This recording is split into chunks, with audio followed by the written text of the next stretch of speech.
प्राचीन समय की बात है। एक छोटे से गांव में एक तालाब था। उस तालाब में बहुत सारे मेंढक रहते थे। उनमें से दो मेंढक बहुत अच्छे दोस्त थे।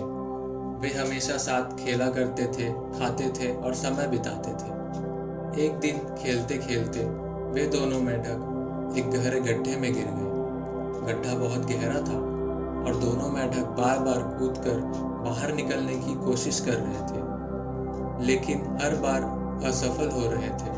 तालाब के अन्य मेंढक उस गड्ढे के पास इकट्ठा हो गए और उन्हें देखकर कहने लगे, तुम्हारी किस्मत खराब है, तुम दोनों कभी बाहर नहीं निकल पाओगे। दोस्तों की यह बात सुनकर एक मेंढक ने हार मान ली और सोचने लगा कि वह कभी बाहर नहीं निकल पाएगा।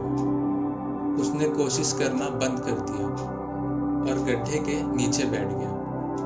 लेकिन दूसरा मेंढक लगातार कोशिश करता रहा। वह उछलता रहा। दूसरे मेंढक की कोशिश को देखकर बाकी मेंढक चिल्लाने लगे, तुम्हारी कोशिश व्यर्थ है, तुम कभी सफल नहीं हो पाओगे। लेकिन वह मेंढक ध्यान नहीं दिया और उछलता रहा। आखिरकार कई कोशिशों के बाद वह मेंढक गड्ढे से बाहर निकल आया। बाहर निकल आते ही अन्य मेंढकों ने उससे पूछा, तुम्हें हमारी बात सुनाई नहीं दी?